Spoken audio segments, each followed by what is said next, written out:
She married me for a green card. You know that feeling when your entire life suddenly makes sense? Not in a good way. In that horrible, gut-wrenching way where all the little inconsistencies, all those tiny moments you dismissed, they suddenly align into this perfect, terrible truth. That's what happened 3 months ago. And I'm still processing it. If you're new here, hit subscribe. Trust me, you're gonna want to hear how this ends. I met Natalia at a friend's housewarming in Chicago. Middle of January, snowing like crazy outside. She was standing by the window, this beautiful woman with dark hair, watching the snow fall, holding a glass of red wine that matched her lipstick perfectly. When she turned and smiled at me, man, I still remember how my stomach dropped. She was from Belarus. Here on a student visa, finishing her MBA at Northwestern. Smart, funny, ambitious, everything I thought I wanted. And her accent? I'm not gonna lie, it was adorable the way she'd stumble over certain English phrases. Our relationship moved fast. Maybe that should have been my first warning sign, but when you're falling, you don't exactly look for reasons to stop, right? 6 months later, we were living together. By our 1-year anniversary, we were engaged. My parents thought it was too quick, but they saw how happy I was. My dad pulled me aside at the engagement party and said, "Ryan, just make sure you know what you're doing." I laughed it off. I was 32, successful software engineer. I thought I knew everything about life and love. God, I was such an idiot. We got married at the courthouse with just a few friends. Natalia said she didn't want a big wedding, her family couldn't travel from Belarus, and she didn't want to celebrate without them. It made sense to me then. Nothing extravagant, just starting our life together. I helped her apply for her green card. Went to all the immigration appointments, answered all the questions about our relationship, our home, our future plans. I still remember sitting in that sterile government office, holding her hand while she nervously answered questions. I thought her anxiety was about the process. Now I know better. Life settled into a routine. I worked at my tech company downtown. She finished her MBA and landed a job at a marketing firm. We had a nice apartment in Wicker Park, talked about buying a house in the suburbs eventually. Normal couple stuff, but there were things. Little things I brushed aside. She was always protective of her phone. Would take calls in the bathroom with the shower running. Said it was her mom and the connection was better there. Yeah, I know how stupid that sounds now. She had networking events that would run late. Girls' nights that seemed to multiply. Weekend conferences I wasn't invited to, and our intimacy? It started strong but faded faster than it should have. She always had a headache, was too tired, too stressed about work. I told myself this was normal, that all marriages go through phases. My friends tried to tell me. Jake especially, he'd make comments about how Natalia seemed distant at our get-togethers. How she'd check out of conversations when I wasn't directly involved. I defended her every time. She's just shy around you guys, I'd say. Cultural differences. What a joke. It was a Tuesday afternoon. I remember because I had taken a half-day off work to see a doctor about some persistent back pain. Nothing serious, just wanted to get it checked out. I didn't tell Natalia, didn't seem important enough to mention. I came home around 2 p.m. expecting an empty apartment. Instead, I heard her laugh, that full-throated laugh she rarely shared with me anymore. She was on our balcony, back to the door, phone to her ear, speaking in rapid Russian or Belarusian. I could never tell the difference. I don't speak the language, but some things translate across all languages, like the tone someone uses when they're talking to someone they love. I stood there, frozen in our living room, listening to my wife speak to someone else with more affection than she'd shown me in months. When she switched to English, everything shattered. Yes, just 6 more months. Once the permanent green card comes. No, he has no idea. Dmitry, please, we've talked about this. I know, I miss you too. It's not easy for me either. I must have made a sound because she suddenly turned. Our eyes met. Her face, I'll never forget how it transformed. From love to shock to calculation in the span of seconds. She hung up without saying goodbye. What followed was the most surreal conversation of my life. Standing in our living room with the afternoon sun streaming through the windows, my wife of 2 years tried to convince me that I had misunderstood everything I just heard, but when I stayed silent, just watching her, something changed. It was like she made a decision. And then, with shocking calmness, she admitted everything. Yes, there was someone else. Had been from the beginning. Dmitry, her boyfriend from Belarus. They'd been together for years before she came to America. The plan was always for her to find an American, get citizenship, then bring him over. It was never personal, she said, as if that would somehow make it better. You're a good man, Ryan. Kind. Stable. The perfect candidate. The perfect candidate. Not the perfect partner. Not the love of her life. A stepping stone. A means to an end. I remember feeling strangely calm. almost detached, like I was watching this happen to someone else. I asked her to leave. She started crying, not because she loved me, but because her plan was falling apart. If you report this, they'll deport me, she said, and for a moment, just a moment, I considered it. One call to immigration. One meeting where I revealed our marriage was a fraud.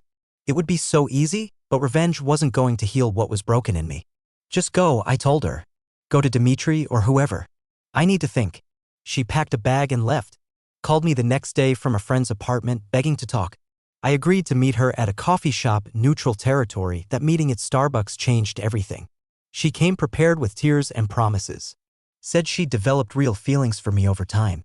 That she would break it off with Dimitri. That we could start fresh. I sat there, stirring my cooling coffee, and something crystallized in me. I didn't want revenge. I wanted justice, but more than that, I wanted my dignity back. How long have you been here now? For years.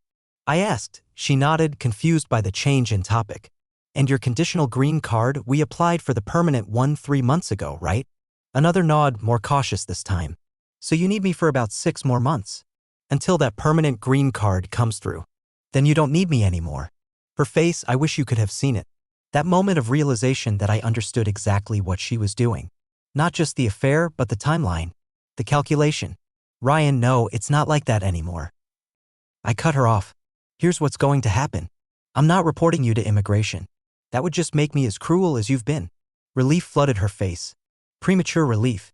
But I continued, I'm withdrawing my sponsorship. Today, I'm filing for divorce. And I'm submitting a statement that while our marriage began in good faith, at least on my part, it no longer exists as a real marriage. The color drained from her face. They'll convert me back to conditional status. I could lose everything. Yes, I said, feeling oddly peaceful. You could. Just like I did. I stood up to leave, but she grabbed my wrist. What about Dimitri? She whispered. You don't understand, he's not a good person. I do love him, but he's controlling. If I go back without the green card, without the promise of bringing him here, for the first time I saw genuine fear in her eyes. Not manipulation, not calculation. Real fear. I sat back down. Tell me everything, I said. The whole truth this time. What she told me over the next hour changed everything. Again, Dimitri wasn't just her boyfriend. He was connected to some shady business back in Belarus. The kind of business you don't ask questions about. He'd helped finance her education in America with the understanding that she'd help him immigrate here, away from mounting problems back home. He has expectations, she said, her voice small. Investments to protect. I felt sick. So I wasn't just your ticket to America. I was his too. She nodded, eyes down. At first, yes. But Ryan, living with you, seeing how you treated me with such respect, it confused me. Dimitri, he's exciting but dangerous. You're safe. Kind. But not exciting enough, I finished for her. She didn't deny it. So what do you want from me now?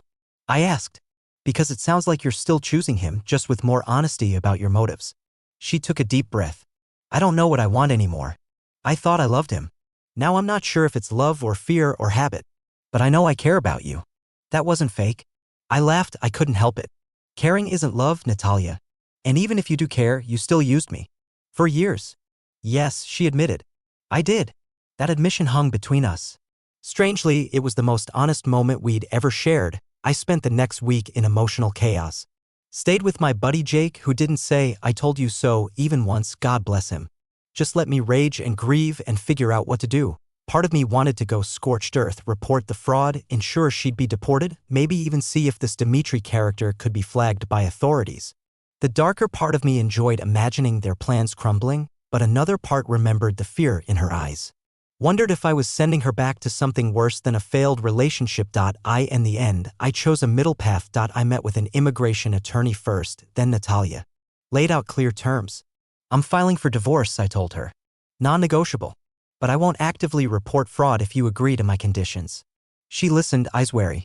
First, you come clean to immigration yourself. Tell them our marriage has ended but that it began in good faith. They may let you stay, they may not, but the choice won't be on my conscience. She nodded slowly. Second, you get a restraining order against Dimitri. If he's as dangerous as you say, protect yourself legally. I'll help with the paperwork. Surprise flickered across her face. Third, you repay me. Not everything, I'm not putting a price on 2 years of my life. But the money I spent on immigration lawyers, the extra rent I covered when you were between jobs. I want that back. Payment plan is fine.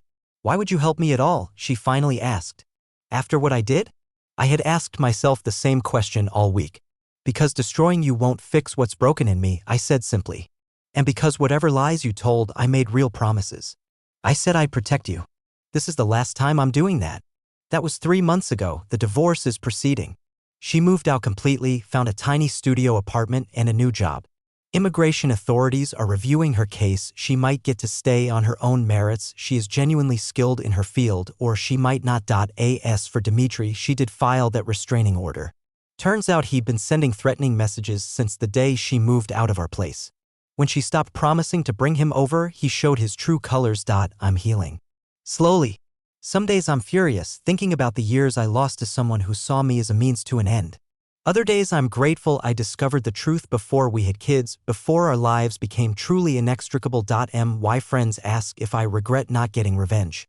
If I'm too soft for helping her at all after what she did, but here's the truth, by choosing not to destroy her, I preserved something in myself. Something she couldn't take, no matter how many lies she told. My capacity for compassion. My ability to see the humanity even in someone who hurt me deeply. Don't get me wrong, I'm not a saint.